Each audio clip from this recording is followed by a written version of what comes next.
साथियों, राष्ट्रीय परिवर्तन मोर्चा के द्वारा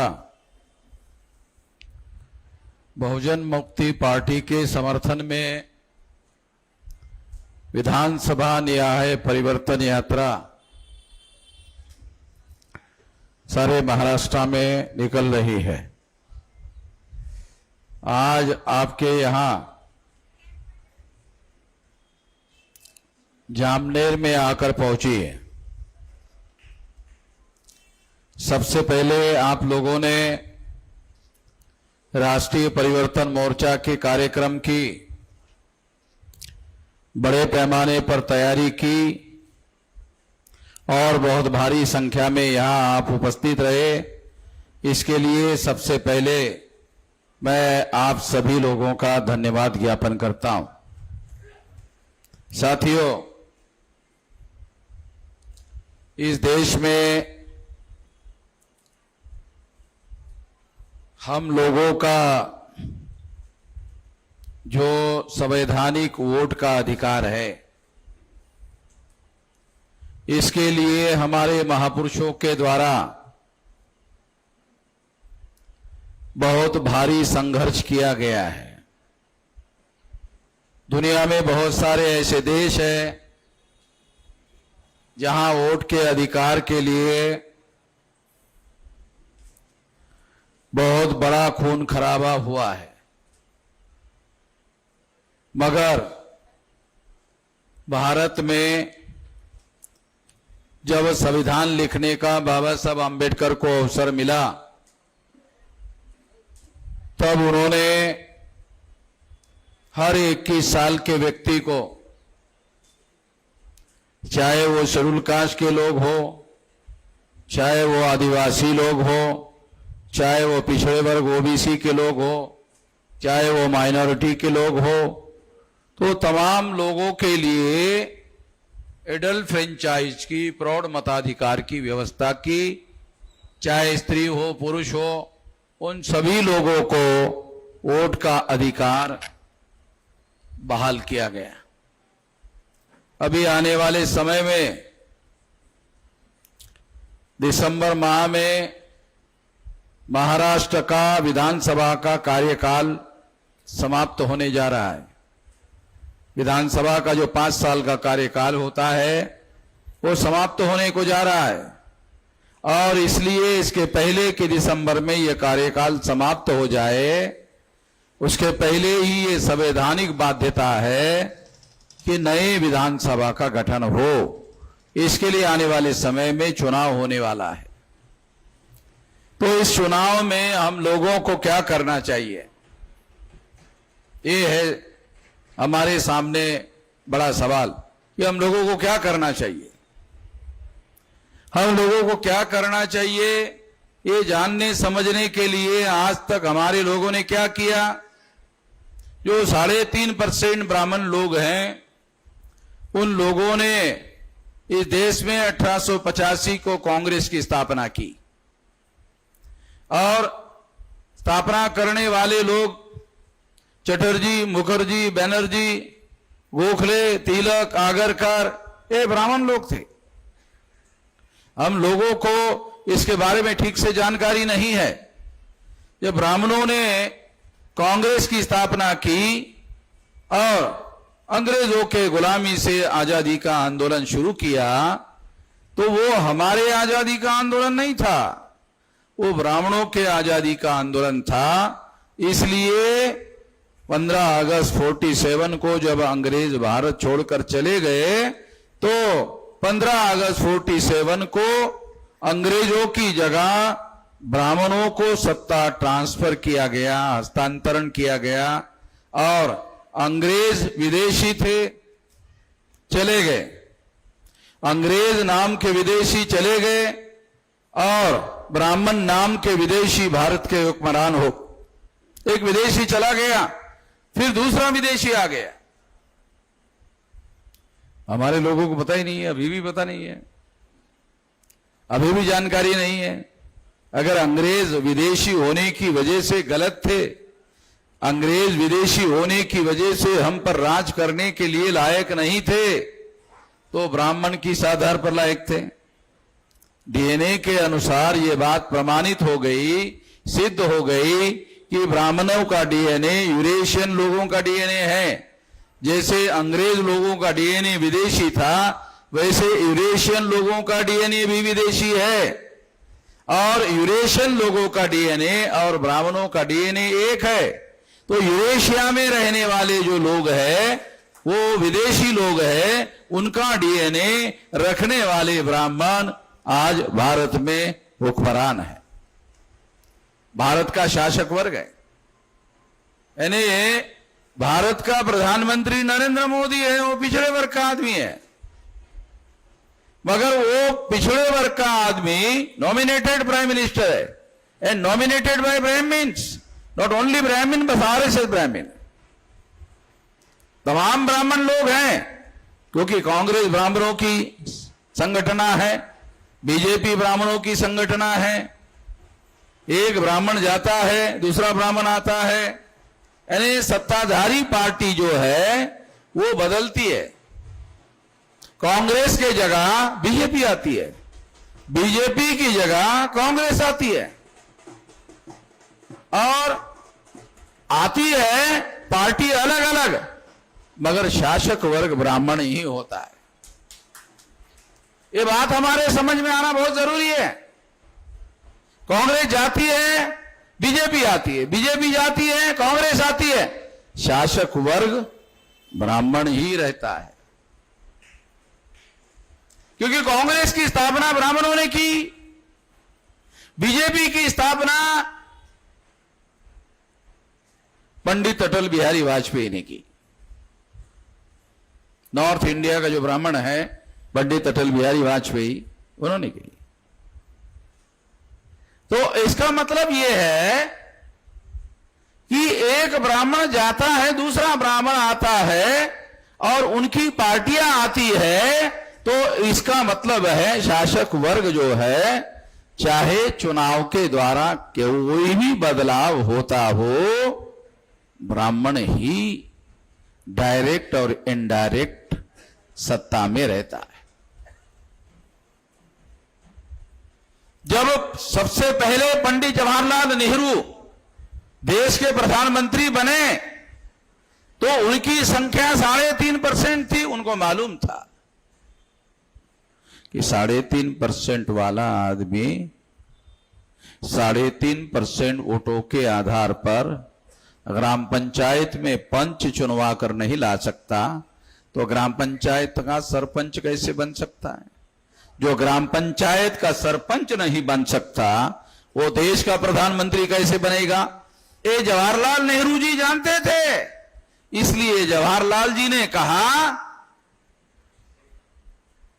मैं समाजवादी हूं। उसको मालूम था कि मैं ब्राह्मण हूं, और ब्राह्मण जो है जन्मता, जो ब्राह्मण के घर में पैदा होता है वो ब्राह्मण बनकर ही मरता है, जिंदगी भर ब्राह्मण ही रहता है। और जो ब्राह्मण बनकर रहता है वो व्यक्ति देश का जब शासक वर्ग में रहता है, शासन में रहता है, तो ब्राह्मण के हितों की रक्षा करने की दृष्टि से ही काम करता है। आप लोग सुनकर हैरान हो जाओगे, जिस पंडित जवाहरलाल नेहरू ने अपने आप को समाजवादी कहा, उन्होंने क्या किया? उन्होंने जब 1952 में प्रथम लोकसभा का चुनाव हुआ, तो प्रथम लोकसभा के चुनाव में 60% टिकटें अकेले ब्राह्मणों को दी, जिनकी संख्या 3.5% थी। कांग्रेस पार्टी ने, जिसके नेता पंडित जवाहरलाल नेहरू थे, और वो जवाहरलाल नेहरू प्रधानमंत्री के साथ साथ कांग्रेस पार्टी के प्रेसिडेंट भी थे, इसलिए चुनाव लड़ने के दौरान ये कांग्रेस पार्टी का अधिकृत उम्मीदवार है, ऐसा सर्टिफिकेट पार्टी के प्रेसिडेंट को देना पड़ता है, चुनाव आयोग को देना पड़ता है। तो पार्टी का प्रेसिडेंट जो ब्राह्मण है पंडित जवाहरलाल नेहरू, उन्होंने 3.5% ब्राह्मणों को 60% टिकटें दी और ब्राह्मणों को चुनवा कर लाया और देश का प्रधानमंत्री ब्राह्मण बना। और इस तरह से हर 5 साल बाद प्रधानमंत्री ब्राह्मण बनते रहे। जवाहरलाल की सुपुत्री इंदिरा गांधी वो प्रधानमंत्री बन गई। फिर इंदिरा गांधी का पुत्र राजीव गांधी वो प्रधानमंत्री बन गया। अभी राहुल गांधी वेटिंग लिस्ट में है। वेटिंग लिस्ट समझते हो ना? हाँ, वेटिंग लिस्ट। अभी राहुल गांधी वेटिंग पीएम है, यानी अगर कांग्रेस को बहुमत मिल गया तो वही प्रधानमंत्री होगा, ऐसा है।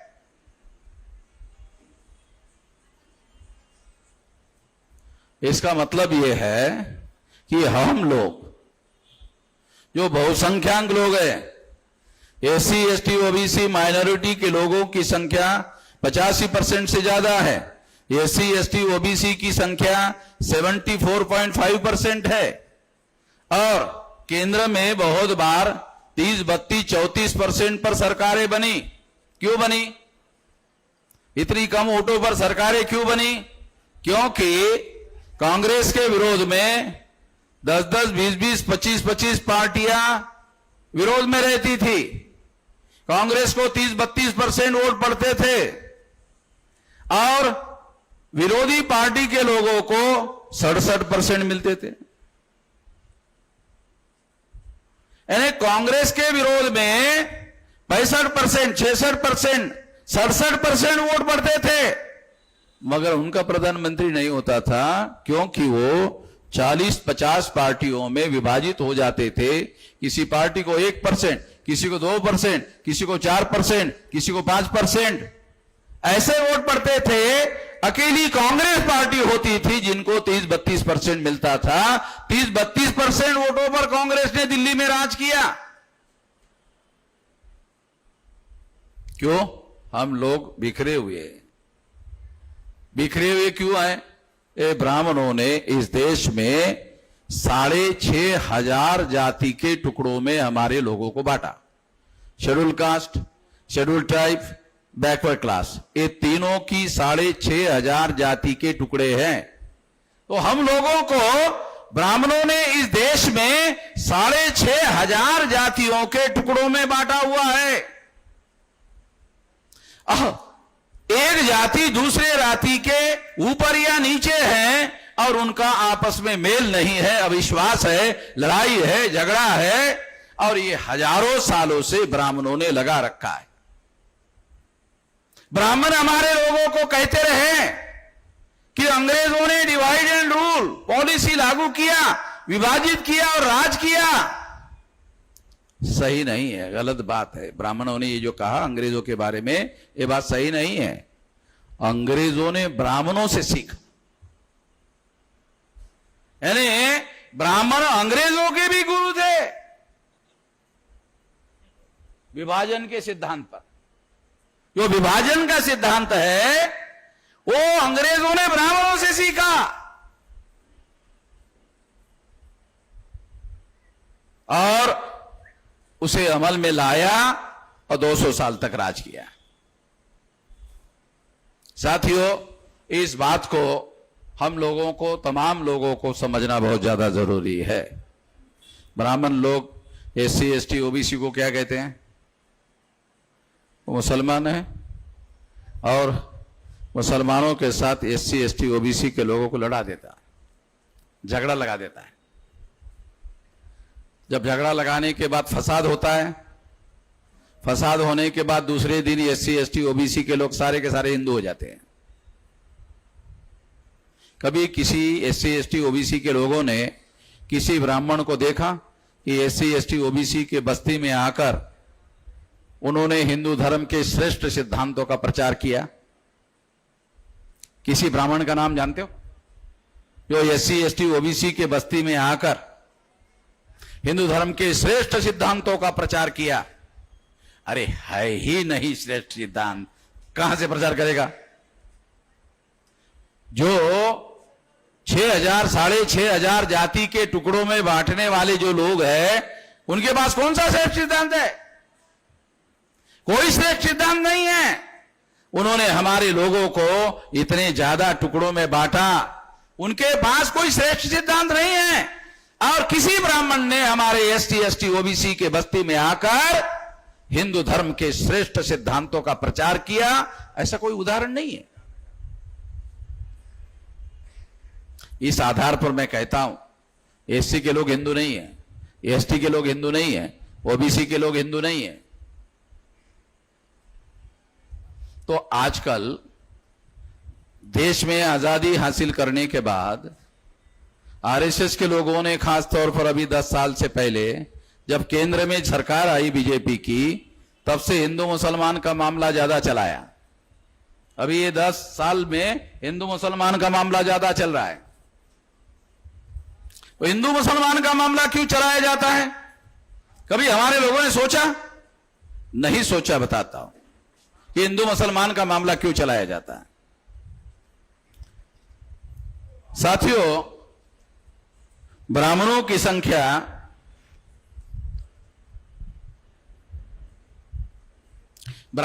संख्या इस देश में 3.5% है। ब्राह्मणों को मालूम है कि हम 3.5% वोटों के आधार पर चुनाव नहीं जीत सकते। इसलिए ब्राह्मणों ने क्या किया, एक तरीका ढूंढा। वो तरीका है कि अगर एससी एसटी ओबीसी के लोगों को मुसलमानों से लड़ा दिया जाए, भिड़ा दिया जाए, तो ये सारे हिंदू बन जाते हैं, प्रतिक्रिया में हिंदू होते हैं। फसाद होता है, फसाद के पहले जो एससी एसटी ओबीसी रहता है, फसाद के बाद हिंदू हो जाता है।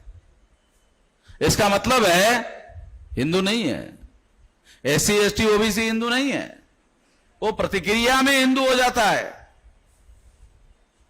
वो प्रतिक्रिया में हिंदू हो जाता है। मुसलमानों के विरोध की जो प्रतिक्रिया है, उस प्रतिक्रिया में हिंदू हो जाता है। एक ये बात है। दूसरी बात क्या है? मुसलमान उन सब लोगों को हिंदू कहते रहता है। जो भारत का जो मुस्लिम है, वो एससी एसटी ओबीसी को हिंदू कहते रहता है। जितना ब्राह्मण हिंदू नहीं कहता, उतना मुसलमान हिंदू कहता है। तो कभी कभी तो मुझे डाउट होता है कि आरएसएस के लोगों से ज्यादा मुसलमान आरएसएस का प्रचार तो नहीं कर रहे।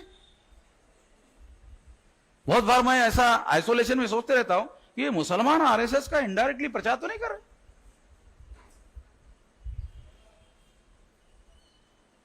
तो बहुत सोचने के बाद मुझे पता चला कि नहीं, मुसलमान ऐसा नहीं कर रहे। मुसलमानों को यह समझ में ही नहीं आ रहा है कि ये एससी एसटी ओबीसी क्या होता है।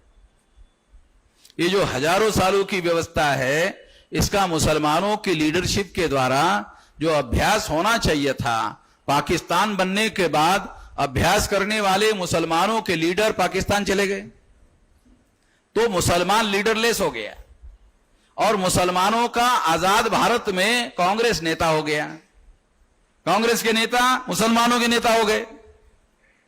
कांग्रेस के नेता ब्राह्मण थे और ब्राह्मणों ने मुसलमानों को जो समझाया, भारत में रहे मुसलमानों को समझाया, वही मुसलमानों ने समझा, वही मुसलमानों ने माना।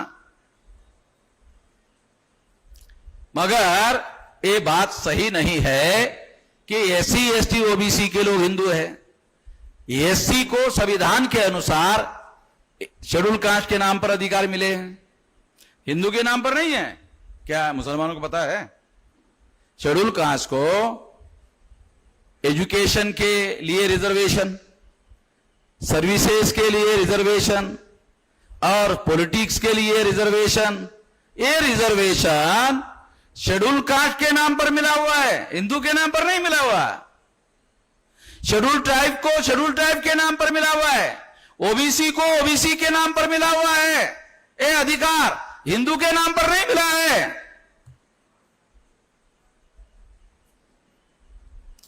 क्या मुसलमानों को हिंदू धर्म के ग्रंथों के बारे में पता है?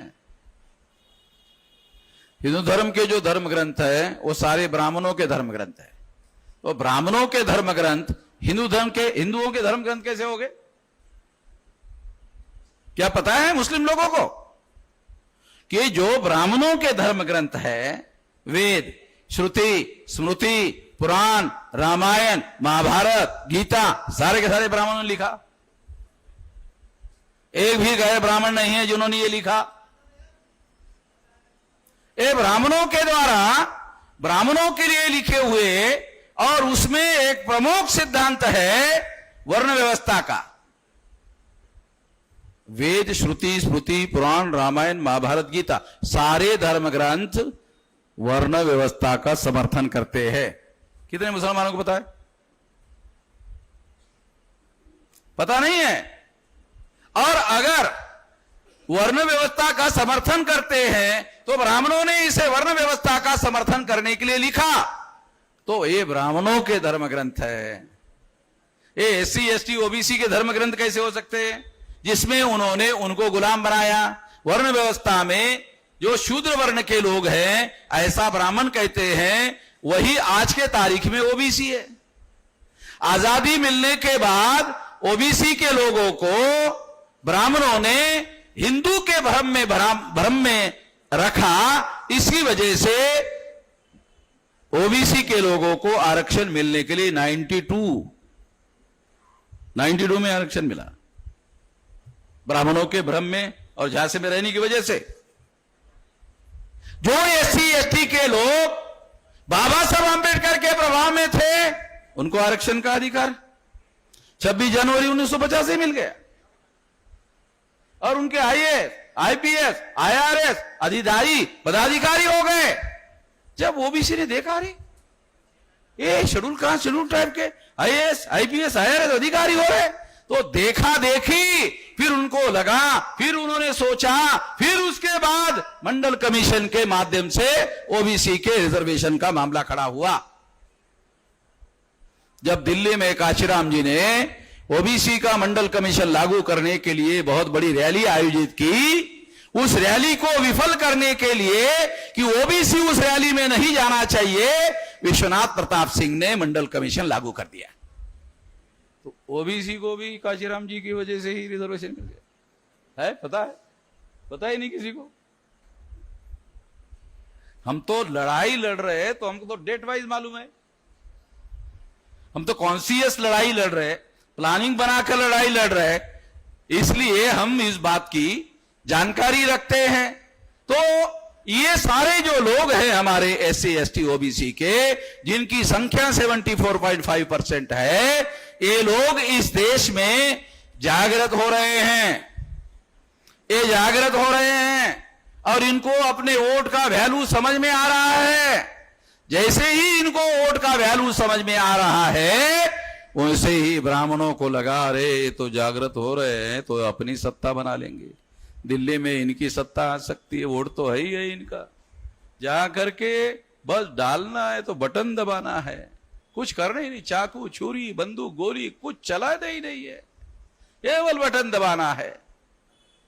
और देशव्यापी सारे देश भर में यह आंदोलन चल रहा है, और सारे देश भर में जाकर ये बात हम लोग बता रहे हैं, समझा रहे हैं। डेली इस तरह के कार्यक्रम सारे देश भर में हो रहे हैं और लोगों को इसके बारे में जागृत किया जा रहा है। तो ब्राह्मणों को लगता है कि हाँ ये होगा, ये आज नहीं तो कल, कल नहीं तो परसों होगा। तो ब्राह्मण जो है अपने बेटे बेटियों को विदेश में पढ़ने के लिए भेजते हैं।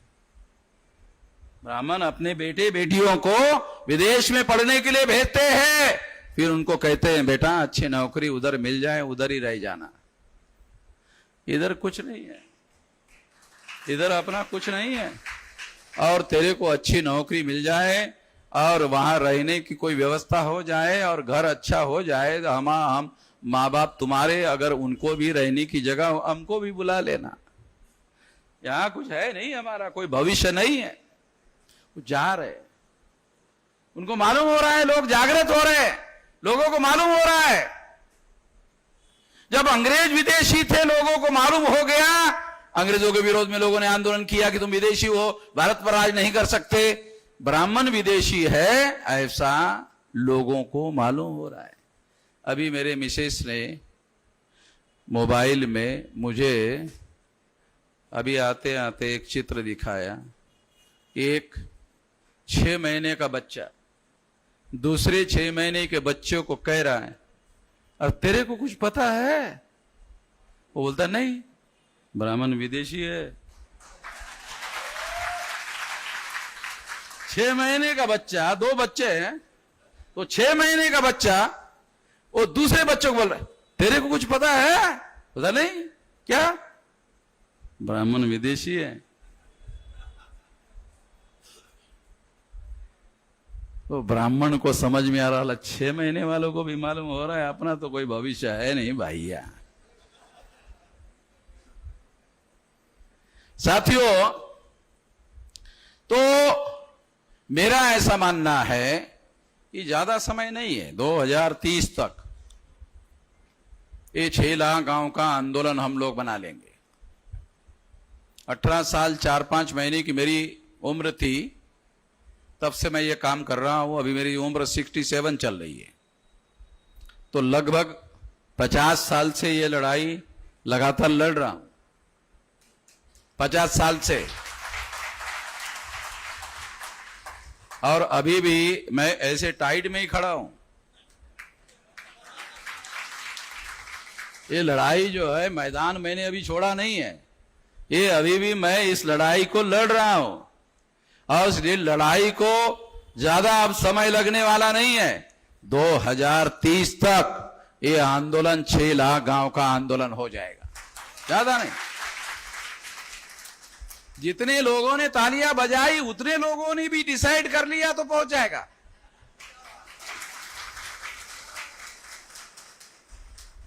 साथियों, हम लोगों को कोई हिंसा नहीं कर रहे, देश हमारा है। हिंसा के द्वारा हम अपने देश का कोई नुकसान नहीं कराना चाहते। हम कोई चाकू छुरी बंदूक गोली नहीं चलाना चाहते। ऐसा नहीं कि हम नहीं चला सकते, चलाने का तो काम हमारे लोग करते रहते हैं। मिलिट्री में 98% हथियार तो हमारे लोग चलाते हैं।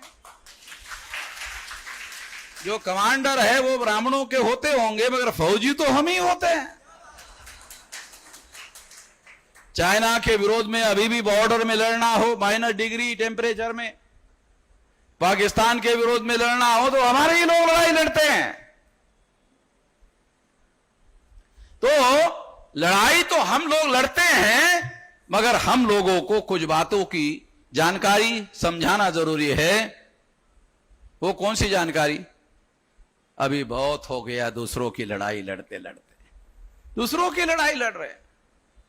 कभी कांग्रेस के नाम पर ब्राह्मणों की लड़ाई लड़ रहे हैं, कभी बीजेपी के नाम पर बीजेपी की लड़ाई लड़ रहे हैं। अपनी लड़ाई लड़ने का शऊर अभी हमारे लोगों में पैदा नहीं हुआ, वही पैदा करने का अभियान हम लोग चला रहे हैं। हमको अपना लक्ष्य निर्धारित करना चाहिए, उस लक्ष्य को पूरा करने की विचारधारा होनी चाहिए और उसको पूरा करने का प्लानिंग होना चाहिए और उस प्लानिंग को 24 घंटे अमल में लाने के लिए काम करना चाहिए। 2030 तक ऐसा करोगे और रिजल्ट आ जाएगा, ज्यादा नहीं। 2030 अगर कोई बुढ़ा आदमी मेरी सुन रहा है, वो मरेगा नहीं, बोलेगा 2030 तक मैं भी देख लेता हूं। अगर बुढ़े ने मेरी सुन लिया, बोलता है मैं भी अभी जाने वाला नहीं हूं, 2030 तक तो रहने वाला हूं।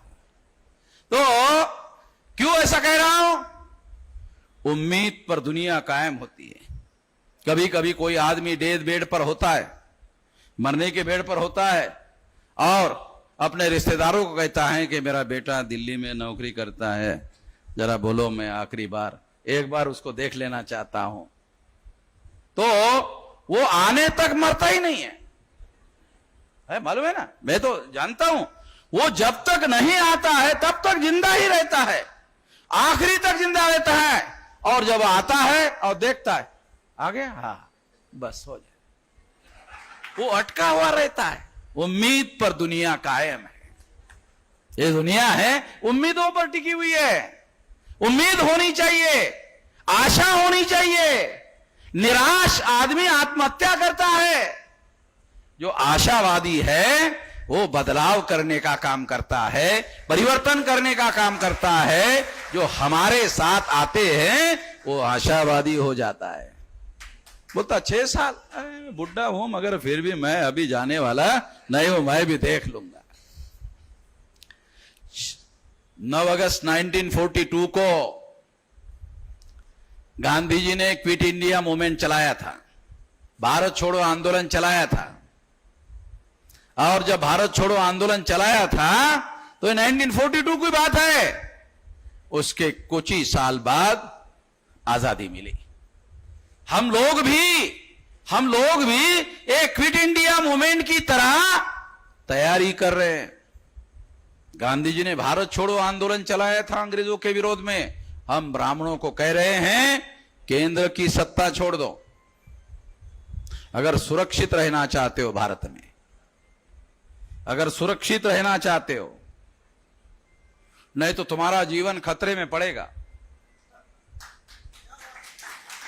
तुम हमारे भूमि पर काबिज हो तो उसको आजाद करने के लिए हमारे लोग मरने से पीछे नहीं हटेंगे।